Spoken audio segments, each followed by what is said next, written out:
Welcome to the deep dive. Today, we're jumping straight into a really compelling single source. Yeah, it's quite something. Our mission, really, is to unpack what's described as a probable near-death experience. It's from a woman, Janelle M. And this happened pretty recently, October 2023, right after her third open-heart surgery. Yeah, third.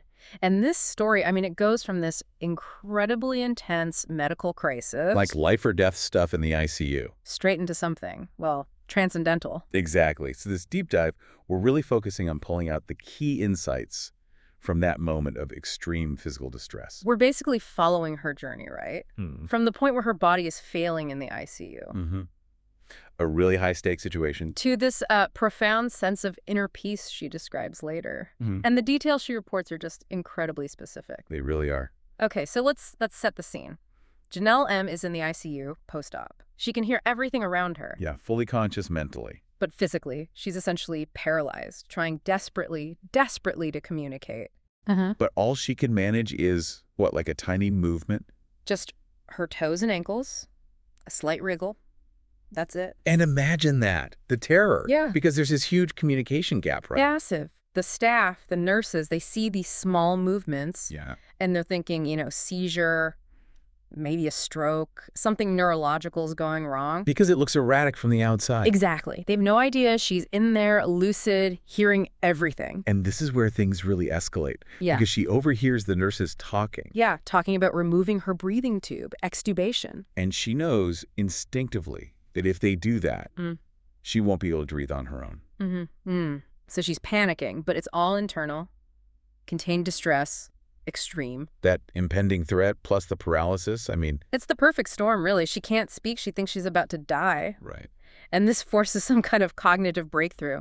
She somehow manages to open her eyes just enough. Just enough to signal. Yeah, to signal she needs something to write with. Pen and paper.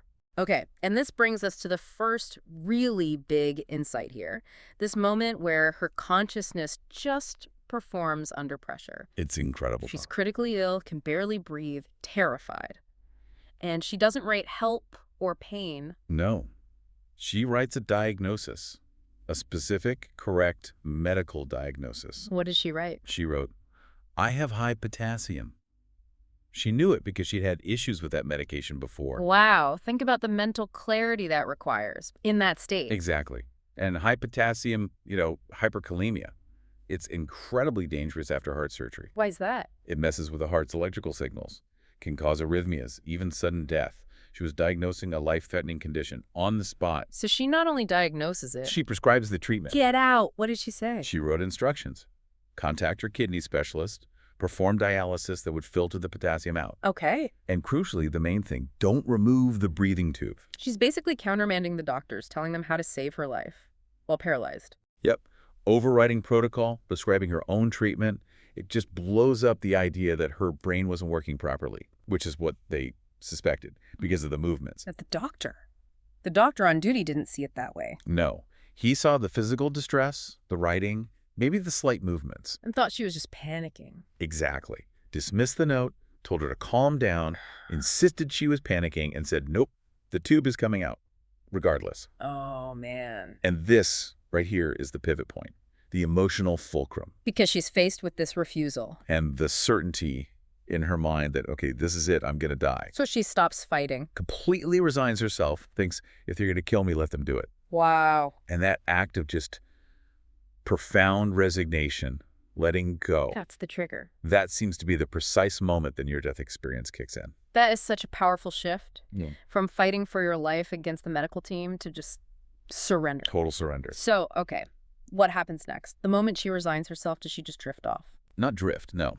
It's more like propulsion. She describes it as flying forward, spiraling at a very fast rate. Spiraling, like out of control. Maybe, but also directed. She says she was outside and flying like out in space, moving really fast past all these beautiful colors. So less like falling asleep, more like being launched. Exactly. Yeah. A high-velocity launch. Yeah. An immediate, fast transition. Okay, and this brings us to what our second key insight. The sensory experience here sounds intense. Paradoxical, even. Very paradoxical. She says her level of consciousness wasn't dimmed, It was more conscious and alert than normal. More alert, while technically maybe dying. Right. And her thoughts were incredibly fast, but at the same time, time itself just warped. How so? It felt like it sped up massively during that initial flight. Okay. But then when she arrived, wherever she was going, it slowed right down or even stopped completely, lost all meaning. Wild. And her senses. You mentioned colors. Maximally amplified, but also strangely simplified. Vision was incredibly more vivid. She talks about more clarity to the rainbow of colors. And the light. There's often a light. Oh, yeah. A bright white light she flew towards. She described it as the clearest white she'd ever seen. Clearly, she felt mystical or otherworldly, blindingly clear. But amidst all this vivid sight, fast thoughts, what about sound? The ICU must have been noisy. That's the other paradox, absolute silence. She specifically, emphatically noted no noise. A total void of sound. Seems like it. A complete contrast to the beeps and alarms and voices she just left. That contrast must be important. Heightened vision, heightened thought, but absolute quiet. Yeah, and maybe that quiet is part of the peace she found. Because emotionally, it was also a paradox. So? She felt frightened. I mean, who wouldn't be? It's spiraling through space. Right. But at the same time, she felt this immense peace, being lovingly surrounded by light. Fear and euphoria together. Coexisting. Intense. So she finishes this flight, this terrifying, beautiful flight, and she arrives somewhere. Where does she land, so to speak? This leads us to, I think, the third major insight. Mm-hmm. And it centers on what wasn't there. She arrives in what she describes as a vast white room. Her immediate interpretation, it looked like a waiting room. A waiting room, like at the doctor's office, but infinite and white. Sort of, yeah. But the striking thing is, who wasn't there? Ah, so no figures, no beings. We often hear about relatives or guides or religious figures in NDEs. Exactly. And it's a key point here. She explicitly says she saw no beings at all. Nobody deceased, no angels, nobody came to meet her. Huh. So that absence is significant. How did she interpret that? For her, the meaning wasn't about who showed up. It was about the state she was in while there. Which was? Just floating in the still and quiet, feeling this timeless space, completely weightless. Weightless, after everything her body was going through. Yeah, imagine the relief. Yeah. The contrast. High potassium feeling heart ventilator. Just floating, free. Absolutely. She calls it a surreal experience, feeling free of the burden of my body. And the overall feeling, pleasant, unpleasant. Oh, entirely pleasant. Oh. Overwhelmingly so. She uses words like peace and love, incredible joy. Wow. And this feeling of being no longer in conflict with nature, just belonging, stillness. Okay, but what's really interesting, you said, is what she didn't experience there, despite feeling hyper-aware. Right. She didn't get, like, a cosmic download of information. No secrets of the universe revealed. None. She didn't suddenly understand everything. She gained no specific information about her purpose or the meaning of life or even what the afterlife is really structured like. So she didn't get the instruction manual for existence. No, exactly. She just got the feeling of existence, maybe. To feeling. The knowledge she gained seemed purely existential or emotional, about the nature of love, the nature of peace, experiencing that euphoria, that stillness, that quiet. As a contrast to the noise and struggle before. Precisely. Yeah. And her interpretation, filtering this through her own, pre-existing Christian beliefs, was that the lack of beings meant it was a waiting room. She wasn't meant to stay. She was just paused, ready to go back once the dialysis machine got hooked up and her body could actually, live again. So not rejected, just on hold. Kind of like a divine holding pattern, yeah. Based on her read of it. That's a really specific interpretation. Okay, let's bring her back. Back to the ICU. What happens when she sort of comes back to her physical senses? Well, the return wasn't smooth either. It was marked by more conflict, actually. With the staff again? Primarily, yeah. Her family had been contacted. Why? Because she was apparently refusing treatments. The note, her written instructions. Exactly. Her demand for dialysis instead of removing the tube, it clearly thrown a wrench in the works, clinically speaking. So she comes back, maybe remembering this profound piece. And walks right back into the argument about the very instructions that likely kept her alive long enough for the NDE and the dialysis. Did she ask them about it, about the experience she just had? She did, but she said she felt fobbed off, ignored, basically. Not surprising, maybe. The medical system isn't always equipped for that. Right. It highlights that classic gap, doesn't it? the objective clinical world of chemistry and neurology versus the patient's deeply subjective lived experience. They often don't mesh easily. But there was one moment of validation, wasn't there? From one doctor. Yes, Oh. quietly.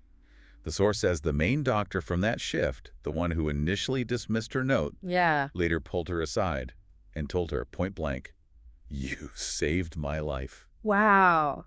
So an admission. An indirect admission, yeah, that her written diagnosis, the one she made before the NDE, was correct and crucial. absolutely, it validated her clarity in that critical moment. Okay, so let's talk about the aftermath. The so what for Janelle M. now. How did this whole thing change her? Well, interestingly, she says her actual religious practices haven't changed. She was Christian before, still is. Okay. No major shift in behavior then. Not in practice, but in belief. Yeah. Total transformation. How so? She moved from, faith or belief Yeah. to absolute certainty. Certainty about what? That death is not the end, just another beginning. That's her quote. So the experience gave her proof for her. Undeniable proof in her eyes. She calls it a heavenly experience. It cemented her faith in life after death. And did it affect her feelings about dying itself? Profoundly. The fear is gone. Completely. She said she wasn't overly frightened before, but now she knows. The experience clarified for her that the transition itself will be peaceful, calm, filled with that loving presence she felt. That's a huge takeaway. Freedom from the fear of death. Massive.